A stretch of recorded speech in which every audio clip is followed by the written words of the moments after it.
Hi everyone, I'm Karl from Cedro Alto. Welcome to this episode of Coffee Economics with Karl. We're still talking about transparency in the coffee supply chain. So far in the series, we've focused on the farmer price. So the farm gate price, what's meant by the farmer price if it's not the farm gate price, what other value the farmer may or may not be adding, how producers and other supply chain actors are affected by currency exchange rates.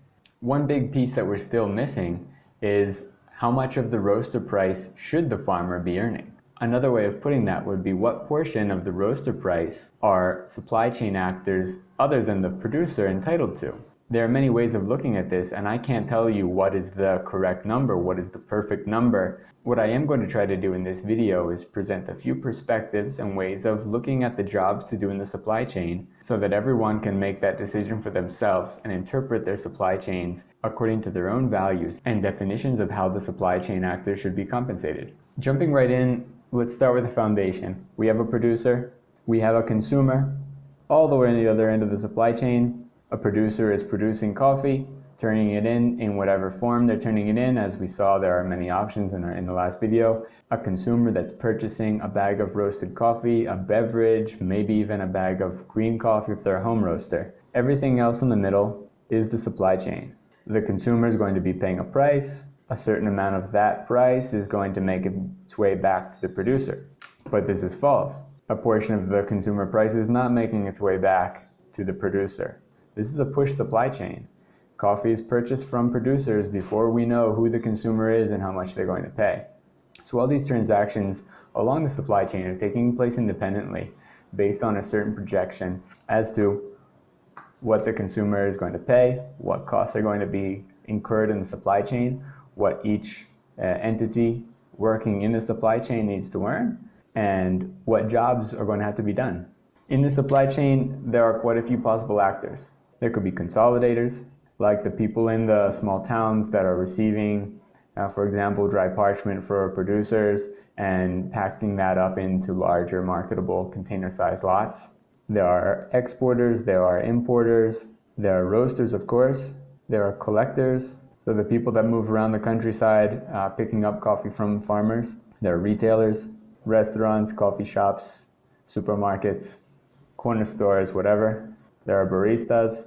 Most people probably wouldn't consider a barista an intermediary, but they do fall along the supply chain between the producer and the consumer. There are an infinite number of people working in the supply chain. There are ship captains. There are pallet shrink wrappers. There are bag fillers. And this question of who is not cut and dry. There are an infinite number of options. Maybe a producer is doing all this stuff, except ship captain, most likely, or plane pilot. There's no such thing as a totally proprietary supply chain in today's day and age, at least not internationally. Maybe extremely locally it's possible, but since the days of the United Fruit Company, where they owned the steamships and the ports and the railroads and the farms and the supermarkets, that we really haven't seen that. At a certain point, I suppose around the Industrial Revolution, we realized that certain people were good at doing certain things. Certain people and entities were better set up to do one thing than another thing.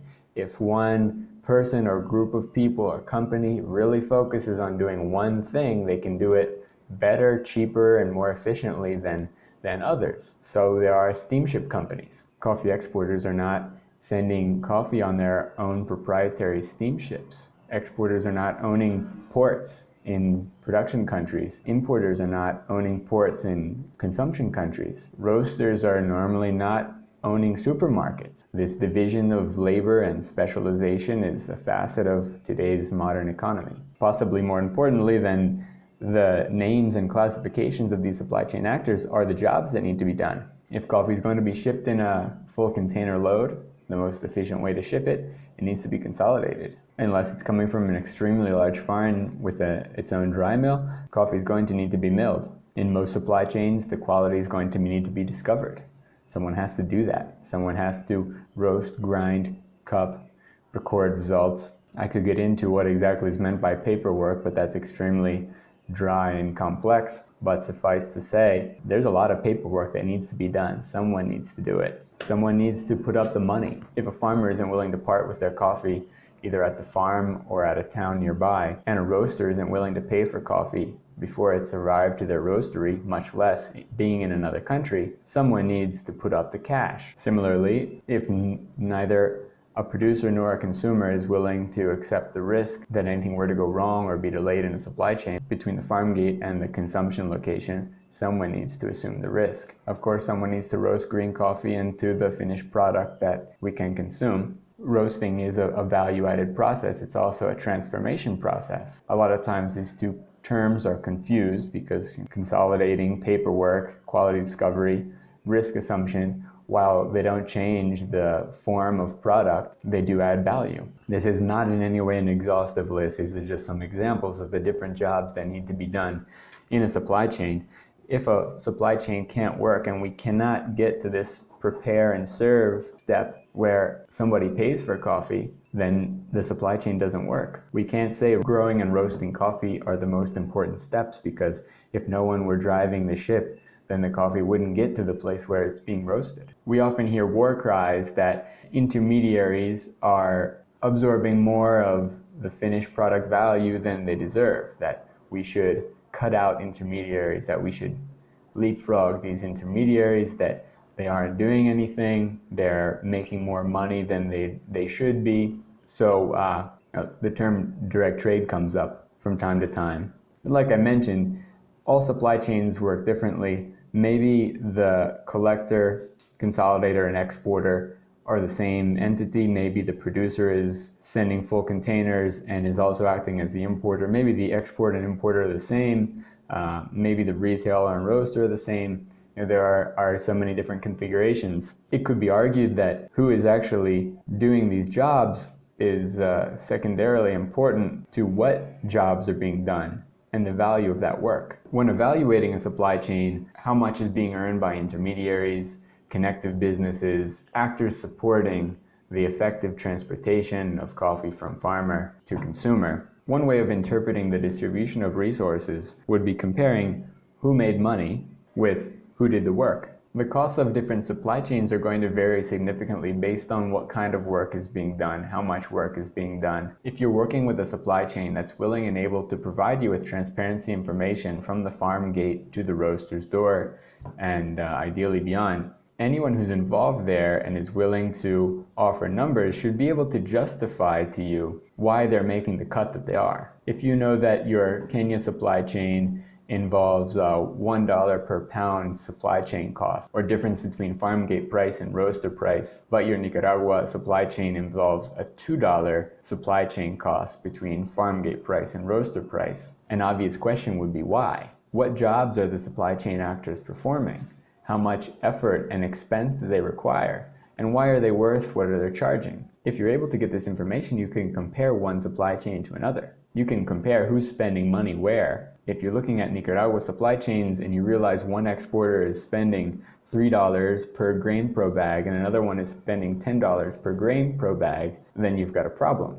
One is more efficient than the other, and one is potentially benefiting producers more than another. So the question becomes, what is a fair cut? Everybody has to eat, everybody has to pay rent, but it's important to verify that the work performed by everyone we're dealing with corresponds to the amount of money that they're making. So supply chain costs are going to involve several categories. One would be costs incurred, such as grain pro bags. As an example cost, this tends to vary by country, but there would be something fishy going on if one Nicaraguan exporter were paying $3 and another one were paying $10, because that cost is being passed along to the roaster that's buying green coffee or subtracted from what can be paid to producers based on the fair roaster price, as well as the work performed. So these would be two main categories of the cost that a supply chain actor may mention justifying their cut of the roaster price. But when one is evaluating these, they've got to look at efficiency, and not just how much work that's being done, but the quality of work being done. Are your supply chain partners making good purchase decisions, spending money in an efficient way,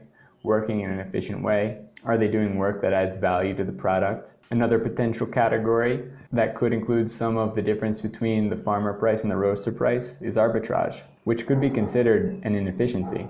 This is basically the difference between the value of something in one spot versus the same thing in another spot, but can exist for several reasons. In coffee, those reasons might include, for instance, an inconsistency or asymmetry in the ability to appreciate and measure value. So if a farmer doesn't have a cupping lab, but an exporter does, an exporter is going to sell green coffee based on the cup quality. A producer, in many cases, doesn't have the ability to do that. So if a farmer is selling dry parchment coffee based on the daily price without involving cup quality in any way, they're going to be earning a price that's based on the commercial FOB export price. If later on in the supply chain, someone realizes the cup quality is quite good and more money can be charged to the next link in the chain because of that quality, they're able to take advantage and charge for additional value that the producer wasn't able to ascertain. Related to the first example, the availability of information, such as market value, for example, of varietal, maybe for a collector,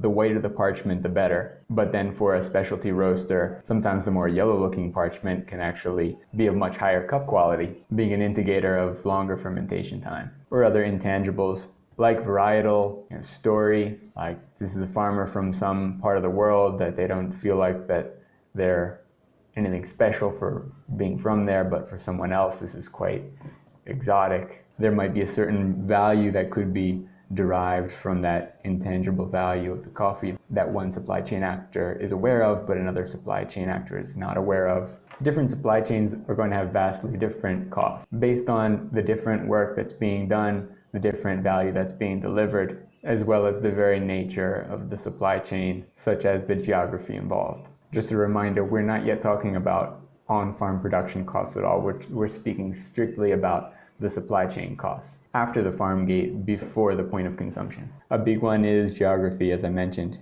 The distance and the cost of transportation between the origin and the port. I don't know off the top of my head many of these costs. In the case of the DRC, for example, where I believe from the consolidation point to the port of export, they have to pass through, I think it's 2 countries, versus Veracruz, Mexico, where a lot of the growing regions are quite close to the port where they're going to be exporting. The question becomes, who should absorb these costs?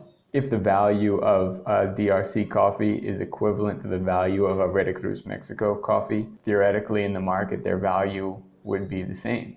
One has a higher supply chain cost than the other. That's inevitably going to be absorbed by producers, but should the market pay for it even though they're not getting any utility out of that additional cost that's being incurred by someone else in the supply chain? And that's for every supply chain actor to determine on their own. I might say no, one's more competitive than the other, and therefore it makes more sense to produce that quality in one place than the other. There's something to be said for diversity, and it's highly unlikely that coffees from different countries are really going to be identical, though for a lot of large blenders, quite possibly they are. Second, scale will be inevitably a significant factor in the efficiency and cost of a supply chain. So in a really extreme example, are you sending this coffee on a plane or on a ship? Sending coffee just about anywhere between countries on a plane is going to be many, many times more expensive than sending it on a ship. It would be extremely inefficient to send green coffee on a plane. In some extreme cases, it may make sense for certain really high value coffees. But if you're comparing one supply chain to another and one is charging you $1 more because they had to use air freight because they aren't large enough to fill a container, should you be the one paying that? Who should be absorbing that cost of inefficiency?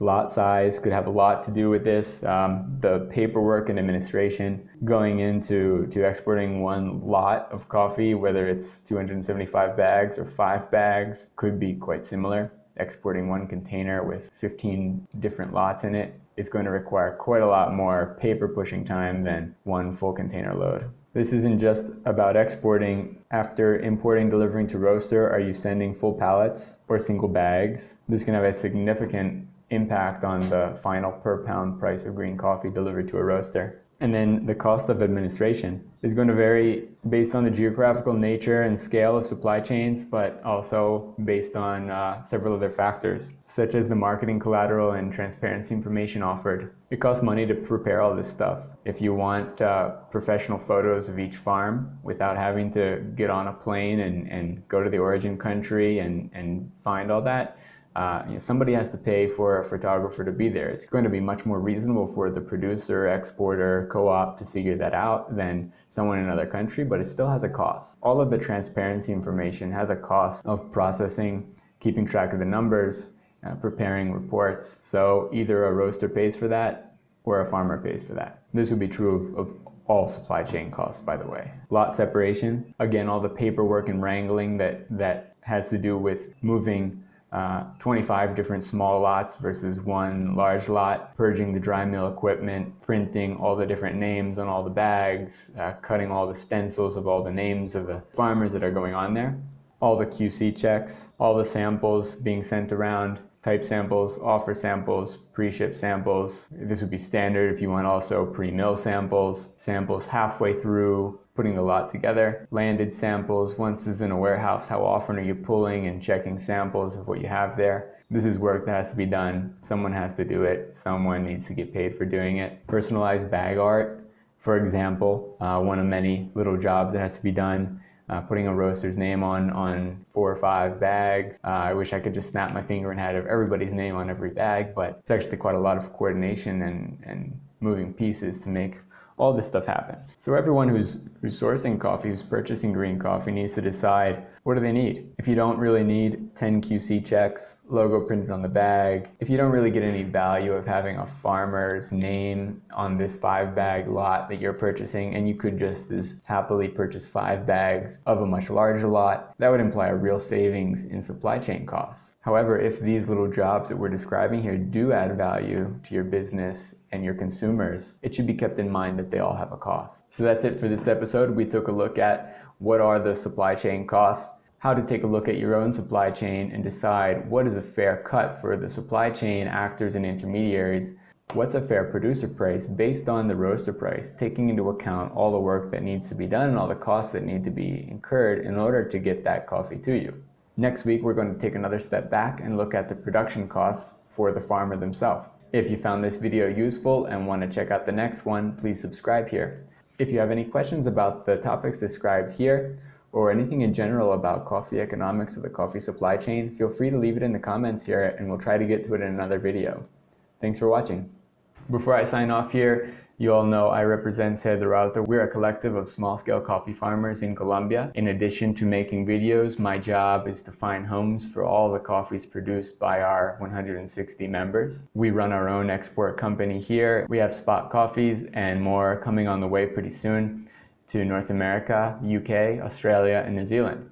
If you're interested in partnering with us to source coffees from one or more of the members of Cedro Alto, feel free to get in contact with me directly. My contact information is here in the video description.